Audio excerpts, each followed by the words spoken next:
मौलाना साहब जो YouTube channel ज़रूर subscribe कंदा। मशहूर थियण जे लाइ अॼु काफ़ी असांजा मुस्लमान, पहिरियों इहो मर्ज़ु पंजाब जे अंदरि हुयो, पंजाब खां ट्रेवल थी करे उहो असांजो मर्ज़ु असांजी सिंध जे काफ़ी इलाइक़नि में पहुतो आहे। मीडिया जे मशहूरु थियण जे लाइ मुस्लमान पंहिंजी ख़वातीन औरतुनि खे मीडिया जे स्क्रीन में आणीनि था। मीडिया जी स्क्रीन में हे इंतिहाई बेहयाई ऐं बेग़ैरती आहे। इस्लाम उहो मज़हबु आहे जंहिं हुकुम ॾिनो त तव्हांजूं घरवारियूं घरनि ताईं महदूद आहिनि, उनखे हिजाब टंगरायो।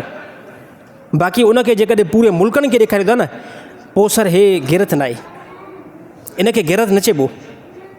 बसि जॾहिं गैरत न चइबो अॻिते जुमिलो तव्हां पाण सम्झी सघो था त हे बिल्कुलु घटिया क़िस्म जो हिकिड़ो कमु आहे जो पंहिंजी ख़वातीन ऐं औरतुनि खे मीडिया जे मथां आणणु। हिकिड़ो बंदो हुयो न, उहो मशहूरु न पियो थिए, हिकिड़ो बंदो मशहूरु न पियो थिए, काफ़ी टाइम खां वठी करे हणंदे मारींदे चए यार मां मशहूरु थिया, मूंखे माण्हू सुञाणनि, माण्हू मूंखे सुञाणनि।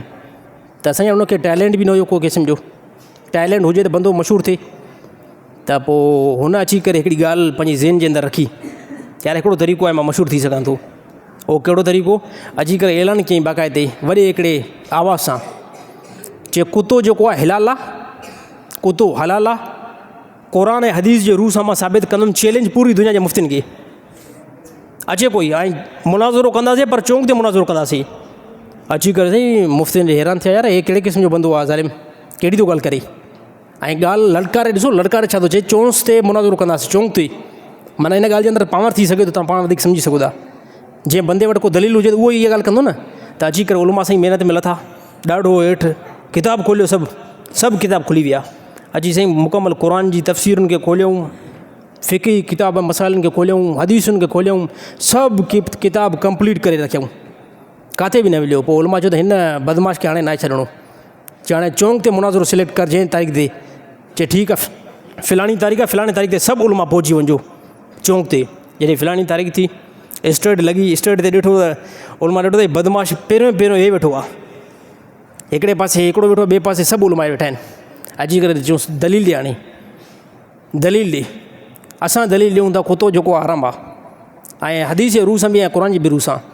पोइ हुन वरी बदमाशी इहा ॻाल्हि कई, यार ॻाल्हि इहा आहे कुतो हराम आहे, कुतो हराम आहे।